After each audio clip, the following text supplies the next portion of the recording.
नमस्कार विद्यार्थी मित्रांनो, क्रो अकॅडमी या यूट्यूब चॅनलवर तुमचे मनापासून स्वागत आहे। आजच्या या व्हिडिओमध्ये विज्ञान या घटकातील महत्त्वपूर्ण प्रश्न पाहणार आहोत, जे की महा टीईटी बीएससी, एमएससी, बीएड किंवा डीएड झालेल्या विद्यार्थ्यांना टीईटी परीक्षा देण्यासाठी या घटकाचे 30 प्रश्न विचारले जात असतात। तर आपण आजच्या या सेशन मध्ये त्या प्रश्नांचा सराव करणार आहोत। चला मित्रांनो, आपण सुद्धा प्रश्नावर विचार करून प्रश्नांची उत्तर द्यायचे आहे। आजचा घटक आहे रसायनशास्त्रामधला प्रश्नसंच 1 मधला द्रव हा टॉपिक आहे मित्रांनो। काय आहे? द्रव हा टॉपिक आहे आणि यावर विचारले गेलेले प्रश्न आपण पाहणार आहोत। चला तर मग मित्रांनो, यातला पहिला प्रश्न खालीलपैकी कोणता आहे? उत्तर बघू आपण। तुम्ही पण उत्तर द्यायचंय मित्रांनो। प्रश्न आहे बघा, प्रश्न विचारला आहे, खालीलपैकी कोणता पदार्थ उष्णता दिल्यास द्रवात जात नाही? खाण्याचा सोडा, मीठ, नवसागर की साखर? योग्य उत्तर काय असेल? तर याचं योग्य उत्तर आहे मित्रांनो, नवसागर हे उष्णता दिल्यानंतर द्रवात न जाणारा पदार्थ आहे। हे सर्व पाठ्यपुस्तकावरील प्रश्न आहेत, तुम्हाला पण जमून जातील आणि विशेष करून 8वी, 9वी, 10वी या घटकातील सर्व पाठ्यपुस्तक वाचणं तुम्हाला आवश्यक आहे या विषयामध्ये मार्क मिळवण्यासाठी। चला, त्यानंतरचा दुसरा क्वेश्चन आहे मित्रांनो, मीठ तयार करण्यासाठी कोणती अभिक्रिया उपयुक्त आहे?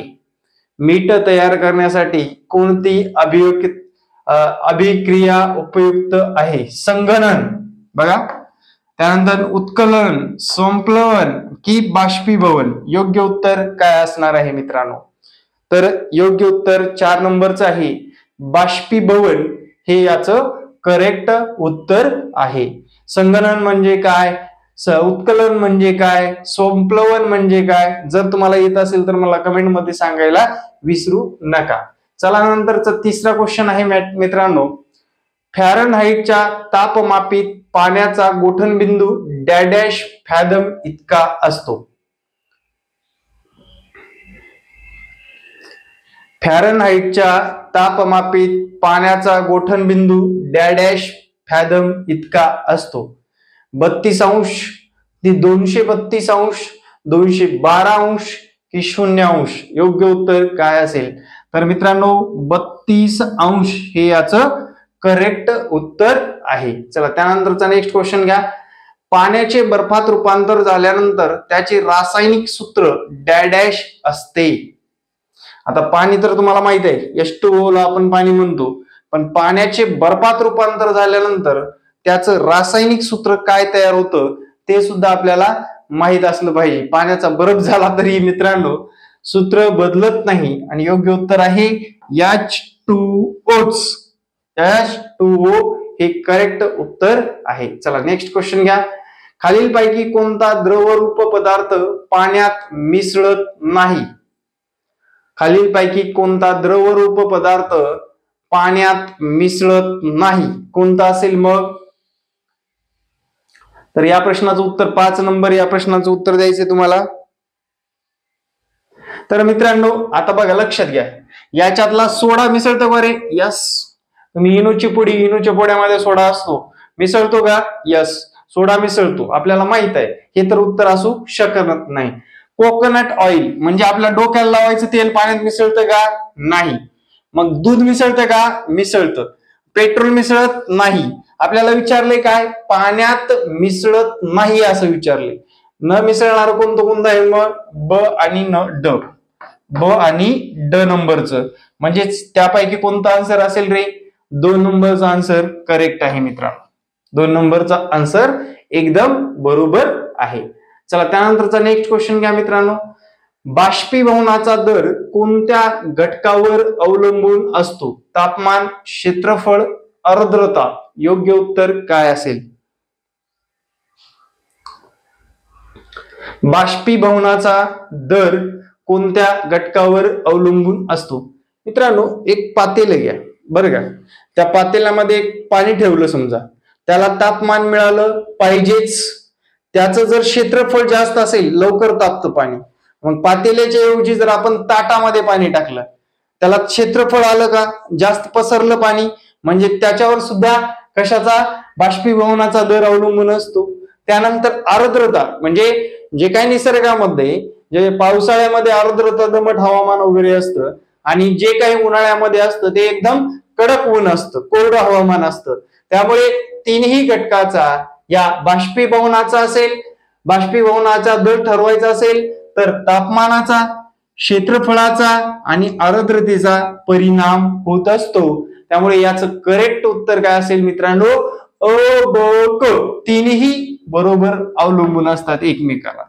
म्हणजे लक्षात आलं, म्हणजे पाण्याला जर आपण बाष्पीभवन करण्यासाठी ठेवलं असेल त्याचं क्षेत्रफळावर अवलंबून असतं, त्या आर्द्रतेवर अवलंबून असतं आणि तापमानावर सुद्धा अवलंबून असतं.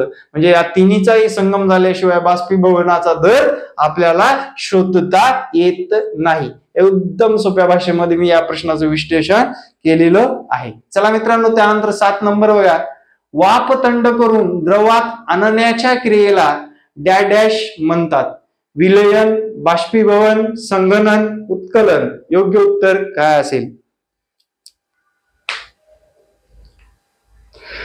मित्रांनो? लक्षात घ्या, संघ म्हणजे काय रे, गोळा करणे. संघनन तयार होतं, लक्षात घ्या. काय संघनन याचं उत्तर आहे. आता बाष्पीभवन म्हणजे त्याला एखाद्या पाण्याला काय करतो आपण, वाफेत रूपांतर करतो, पण त्याचं संघनन म्हणजे त्याचं संकलन केलं जातं. म्हणजे वाफ थंड करून परत द्रव्यात रूपांतर केलं जातं. म्हणजे आपण हे केलं, समजा भात ठेवला, भांड्यामध्ये भात ठेवलेला आहे आणि भाताच्या वर एक ताट ठेवलेलं आहे, त्या पातेल्याच्या वर ताट ठेवल्यानंतर त्याच्यात पाण्यामध्ये रूपांतर होतं, बरोबर. त्या वाफेचं पाण्यामध्ये रूपांतर होतं आणि ते पाणी आपण म्हणजे संघनन करू शकतो.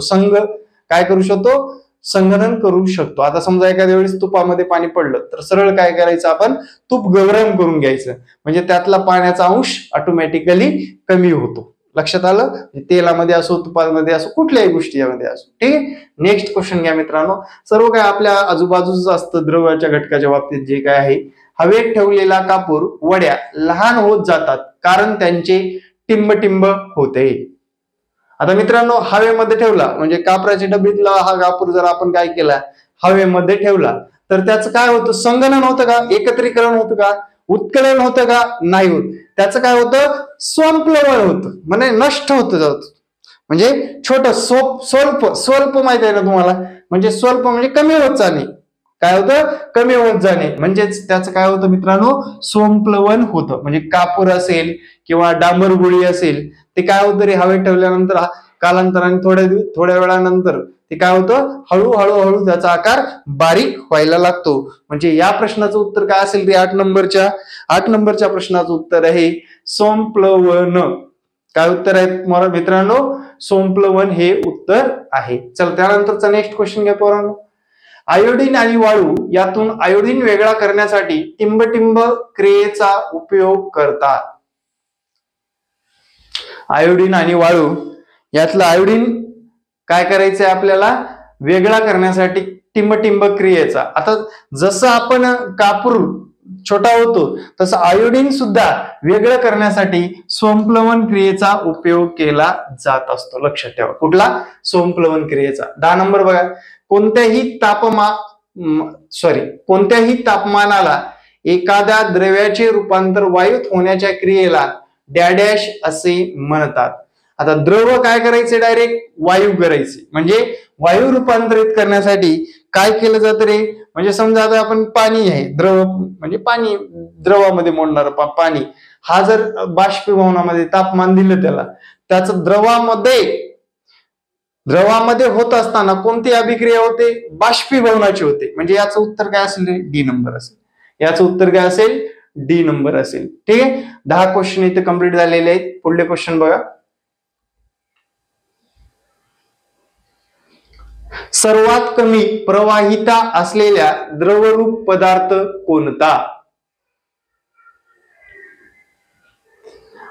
आता मित्रांनो लक्षात घ्या, इथे जर सोपा विचार केला, प्रवाहित असणारा म्हटलंय, आपण असं पाणी टाकलं बाबा, आपण काय केलं, पाणी टाकलं कशावर, जे की जमिनीवर पाणी टाकलं किंवा एखाद्या भांड्यात पाणी टाकलं, पटकन प्रवाहित होतं का नाही? यस. मग पाण्यापासून चहा तयार होतो, बरोबर. गुळाचा पाक सुद्धा प्रवाहित होतो, मिठाचं द्रावण सुद्धा प्रवाहित होतं. मीठ म्हणलं नाही तर मिठाचं द्रावण म्हटले. जर तुम्ही मध एकदम घट्ट असतं, मधाला जर प्रवाहित करायचं ठरवलं म्हणजे जमिनीवर फेकलं, फरशीवर फेकलं, तर ते प्रवाहित होतं का? नाही होत. आपल्याला विचारले काय? सर्वात कमी प्रवाहिता असलेला द्रवरूप पदार्थ कोणता? मग सर्वात कमी प्रवाहिता असलेला द्रवरूप पदार्थ मध आहे मित्रांनो. काय आहे? मध. मध हे याचं करेक्ट आन्सर आहे. ठीक आहे, मध. ठीक आहे, नेक्स्ट घ्या. सोडियम क्लोराईड मध्ये सोडियम आणि क्लोरीनचे वैयक्तिक गुणधर्म आढळत नाहीत, कारण सोडियम क्लोराईड हे डॅश आहे, मिश्रण आहे, मूलद्रव्य आहे, संयुग आहे की विषारी आहे?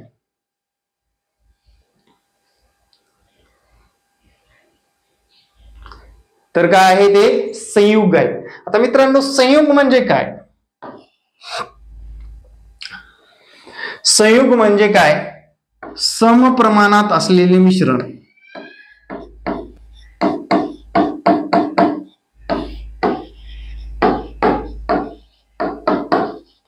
जाम सोपा हे आहे बरं का, विज्ञान सोपं आहे. आपल्याला आपल्या रिलेटेड घरातील वस्तूच्या दृष्टीने विचार केला ना, सायन्स मध्ये आपल्या आजूबाजूला घडणाऱ्या केमिकल, द्रव, स्थायू, वायू या घटकावर झालेल्या सर्व काही अभिक्रियावर प्रश्न विचारले जात असतात. म्हणजे आता संयुग म्हणजे काय? समप्रमाणात, सारख्या प्रमाणामध्ये. बघा, लक्षात घ्या. आता आपण चहा बनवतो किंवा लिंबू सरबत बनवतो, त्याच्यामध्ये काही विशिष्ट मापच घातल्यानंतर ते चांगलं होतं असं असतं का रे? म्हणजे एखाद्या वेळेस कमी जास्त झालं तरी ते चांगलंच होतं ना, खारटच लागतं ना पाणी. पण जेव्हा सोडियम क्लोराईड बनत असतं, त्याच्यामधले घटक कंटेन सारख्या प्रमाणात टाकल्याशिवाय ते तयार होत नाही. लक्षात राहील. अशा पद्धतीने याचं उत्तर आहे संयुग. ते 13 नंबर घ्या. जोड्या जुळवायच्यात. रक्त, सरबत, वाळूत पाणी, पितळ, संमिश्र, कली, द्रावण, निलंबन. योग्य उत्तर काय असेल?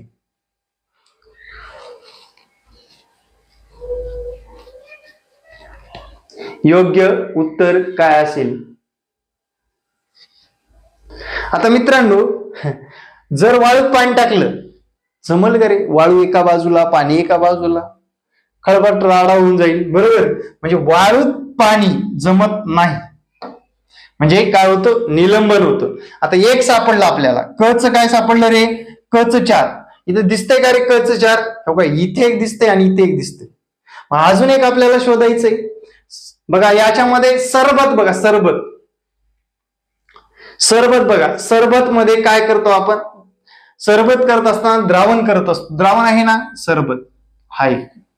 हा एक सापडला मित्रांनो. आता रक्त आणि पितळ मध्ये कॉपर आणि दुसरे मिश्रण केल्याशिवाय पितळ होत नाही. म्हणजे ड नंबरचं काय असेल रे? ड नंबरचं असेल संमिश्र. काय असेल? संमिश्र. रक्त हे कलील आहे. काय आहे? कलील. याचं योग्य उत्तर मग मित्रांनो 3 नंबरचं सी असणार आहे. अच 2 कलील, सरबत द्रावण म्हणून वाळूत पाणी टाकलं, निलंबन होतं, आणि पितळ हे संमिश्र आहे. म्हणजे त्याच्यामध्ये पितळ तयार होत असताना तांबे प्लस दुसऱ्या धातू असतो एकत्रित, बरोबर. तांबे प्लस जस्त बरोबर पितळ, असं माझ्या म्हणण्यानुसार. आता मला आठवत नाही तांब्यामध्ये नेमकं काय मिसळल्यावर पितळ होतं, मला कमेंट मध्ये सांगायला विसरू नका. ठीक आहे. त्यानंतरचा नेक्स्ट क्वेश्चन काय आहे बघा, चुंबकावरला आहे.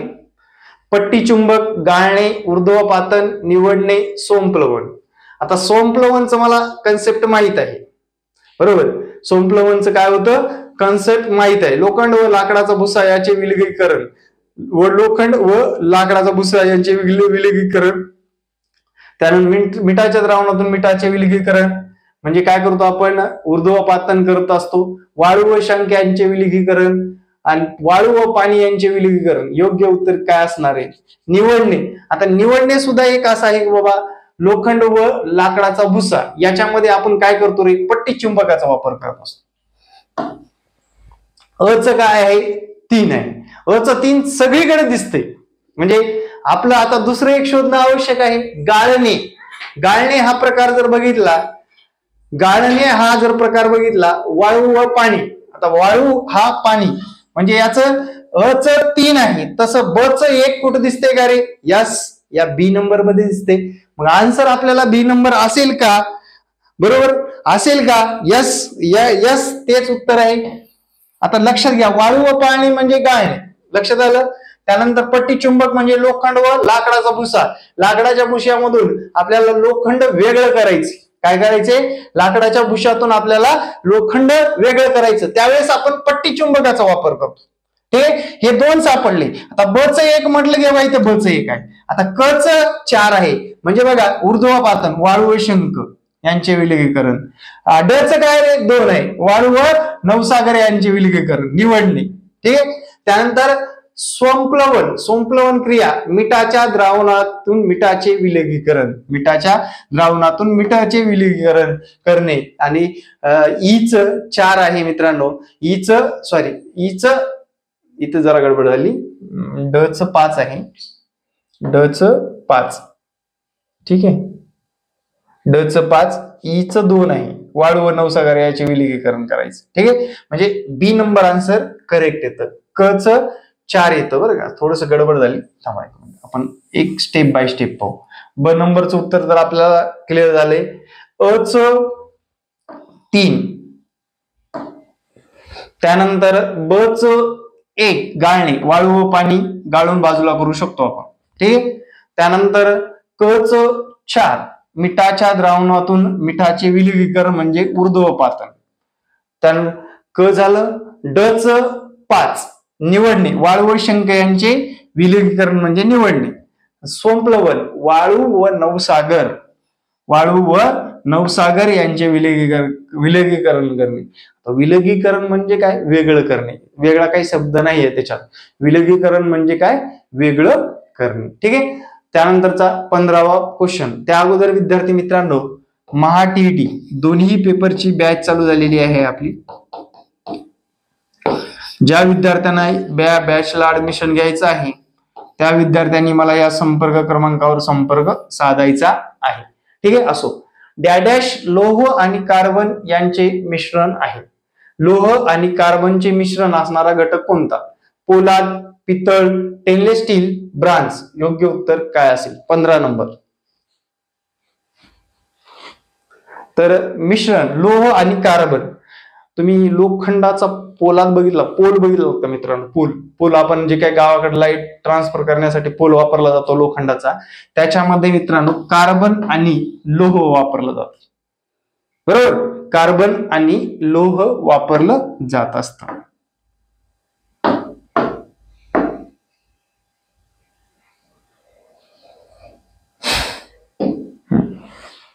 ठीक आहे, नेक्स्ट घ्या।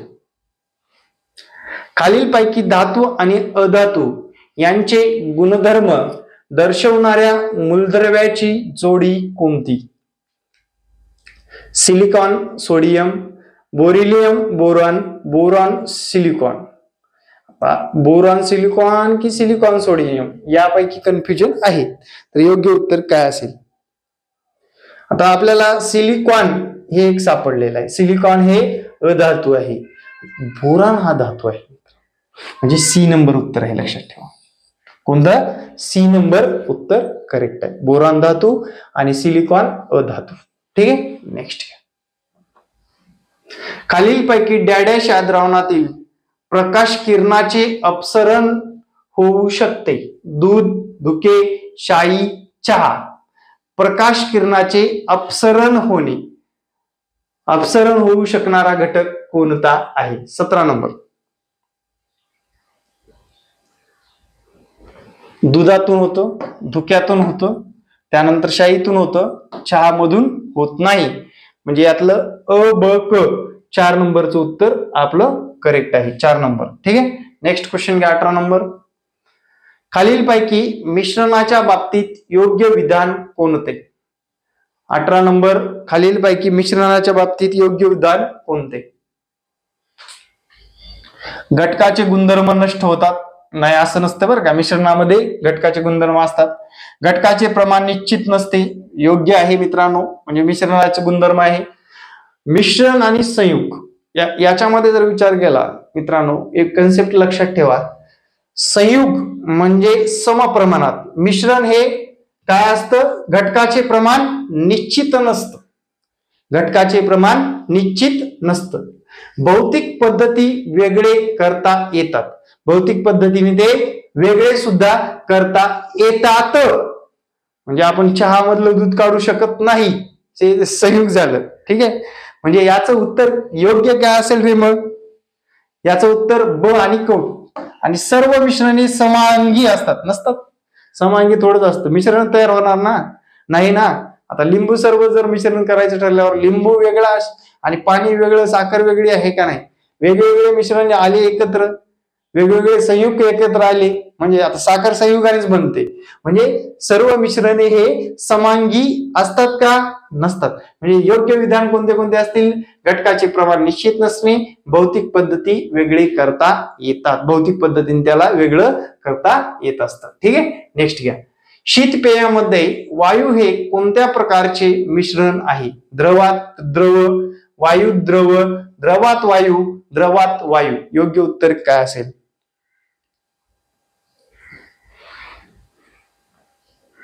आता मित्रांनो, आता आपण जर एखादं थम्सअपची बॉटल घेतली, बरोबर, शीतपेय आहे म्हणजे सॉफ्ट ड्रिंक, थम्सअपची किंवा बिअरची बॉटल घेतली आपण, जेव्हा तिचं झाकण उघडतो तेव्हा त्याच्यातून एक वायू बाहेर येतो आणि त्याला फेस यायला चालू होतो.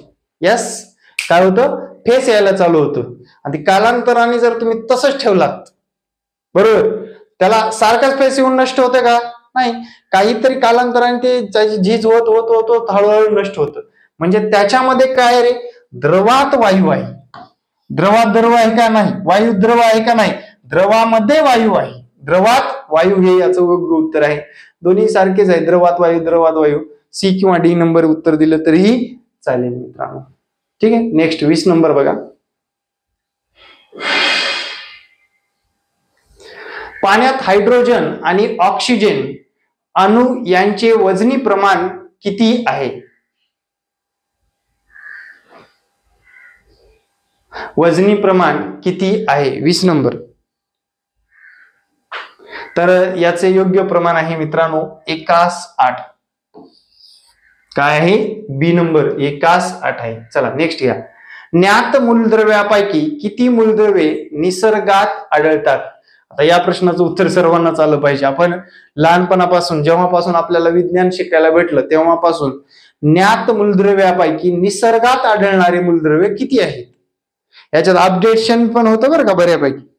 तर मित्रांनो, निसर्गात आढळणारे 92 आहेत. आता मला वाटतं 119 पर्यंत मूलद्रव्य सर्व मिळून निसर्गात व नैसर्गिक व रासायनिक क्रियेतून बनवले जाणारे मूलद्रव्य आपल्याला निसर्गामध्ये आता सद्य स्थितीमध्ये 119चा आकडा पण पार केलेले असणार आहे. ठीक आहे, नेक्स्ट घ्या. ज्ञात असलेले निसर्गातील मूलद्रव्य कधी कसंही विचारलं तर 92 सांगायचे आहेत. किती सांगायचे, 92 सांगायचे. ठीक आहे, नेक्स्ट क्वेश्चन घ्या. खालीलपैकी संयोगाचे योग्य गुणधर्म कोणते. आपण आता मागे मिश्रणाचं पाहिलं, त्याच्या उलट क्रिया संयुगामध्ये घटकाचे मूळ गुणधर्म काय बदलले, घटकाचे वजनी प्रमाण निश्चित असते. ब नंबर करेक्ट आहे मित्रांनो, ब नंबर काय आहे रे, करेक्ट आहे.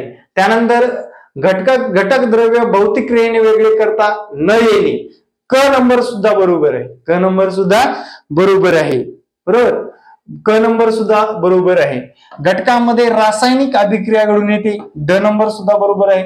मला याच्याबद्दल थोडासा डाऊट होता, घटकाचे मूळ गुणधर्म कायम बदलले.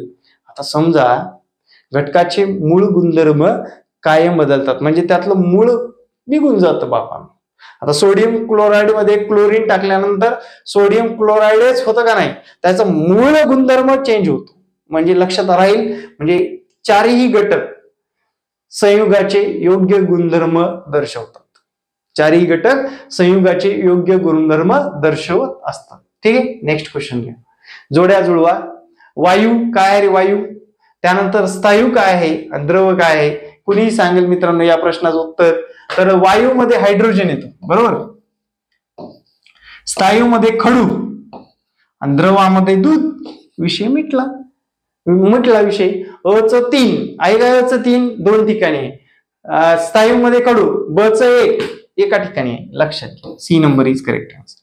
आता हे जे काही स्पर्धा परीक्षेमध्ये विचारत असतात, 2 आन्सर ही आपल्याला माहित असेल तरी आपल्याला उत्तर काढता येत असतं मित्रांनो. त्यामुळे उत्तर काढत असताना विचारपूर्वक एखाद्या प्रश्नावर कमांड आणायची. व्यवस्थितरित्या कमांड आणली की बरोबर त्याचा आन्सर निघून जातं. कमी अभ्यासामध्ये चांगल्या पद्धतीने सुद्धा आपल्याला प्रश्नाचे उत्तर देता येतात. ठीक आहे, नेक्स्ट क्वेश्चन घ्या मित्रांनो. जोड्या जुळवा. सोमप्लवन, अरे बापरे खूप सोपा आहे. बाष्पीभवन, संगणन, संगण नाही संगणन. आता लक्षात घ्या मित्रांनो, सोमप्लवन अरे डायरेक्ट सांगू शकतो तुम्ही काय होतं, नवसागर. संगणन म्हणजे तयार केलं जातं ढग, बरोबर. ढग तयार होतं का नाही?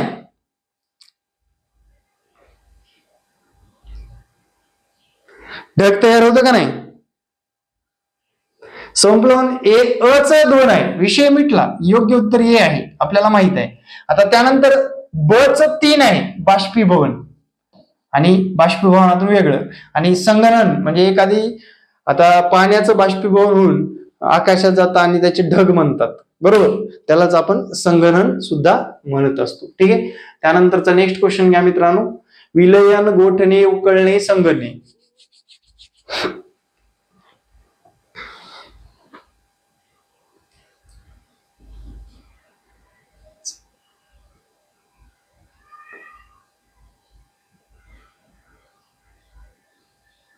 आता बघा, गोठणे.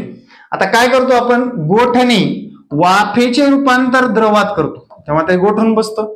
बच 3 आहे का रे? इथे हे ऑप्शन आपला करेक्ट असणार आहे. अच 2 विलयन, बर्फाचे रूपांतर द्रवात होणे. उकळणे, पाण्याचे रूपांतर वाफेत होणे. बघा इथे लक्षात आलं, उकळणे की पाण्याचे रूपांतर वाफ अवस्थेत जातं. संगणन म्हणजे ड 4 पाण्याचे रूपांतर स्थायूमध्ये होणे. म्हणजे आपण जे की पाण्याचे रूपांतर स्थायूमध्ये होणे म्हणजे संगणन म्हणजे स्थायूमध्ये. आता पाण्याला आपण जर हे केलं, फ्रीज मध्ये ठेवलं तर त्याच काय होतं, संगणन होत असतं मित्रांनो. ठीक आहे. Next question. ठीक आहे, आपली इथे आन्सर की संपलेली आहे. तर अशा पद्धतीने विद्यार्थी मित्रांनो आपण आजच्या या सेशन मध्ये विज्ञान या घटकाचे 25 अतिमहत्वाचे द्रव घटकावर अवलंबून असणारे प्रश्न पाहिलेले आहेत. कशावर? द्रव घटकावर अवलंबून असणारे प्रश्न पाहिलेले आहेत. तुम्हाला प्रश्न कसे वाटले मला कमेंट मध्ये सांगायला विसरू नका. आणि जेवढ्या जमतील तेवढ्या कन्सेप्ट सुद्धा, आता जास्त दिवस झाला अभ्यास करून या विज्ञान घटकाचा, जेवढ्या कन्सेप्ट आपल्याला जेवढ्या माहिती आहेत तेवढ्या कन्सेप्ट सुद्धा मी सांगण्याचा प्रयत्न केलेला आहे. याच्यामध्ये जर काही थोडीफार चूक आढळली असेल तर नक्कीच तुम्ही मला कमेंट मध्ये दुरुस्त करून सांगा. पण विद्यार्थी मित्रांनो, विज्ञान घटकामध्ये आपल्याला चांगले गुण मिळवण्यासाठी मी तुम्हाला कायम सांगतो, तुम्ही एक काम करा, 8, 9, 10चं विज्ञान वाचा. आणि जे काय परिसर अभ्यासावाले जे व्हिडिओ बघतात तुम्ही, आता परिसर अभ्यासामध्ये सुद्धा तुम्हाला विज्ञान या घटकावर प्रश्न विचारले जात असतात. त्या लोकांनी 5 ते 10 पर्यंतचा अभ्यास करणं आवश्यक आहे.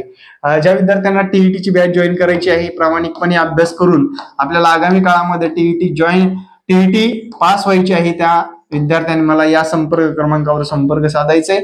हा संपर्क क्रमांक व्हॉट्सअप आहे विद्यार्थी मित्रांनो. आणि येणाऱ्या काळामध्ये असेच नवनवीन व्हिडिओ पाहण्यासाठी आपल्या ग्रो अकॅडमी या युट्यूब चॅनलला सबस्क्राईब करायचंय. लवकरच आपण 1 लाखाचा टप्पा पूर्ण करणार आहोत आणि त्याच्यासाठी तुमचं सहकार्य आवश्यक आहे. जय हिंद मित्रांनो, भेटू नेक्स्ट व्हिडिओ मध्ये. जय हिंद, जय महाराष्ट्र, धन्यवाद.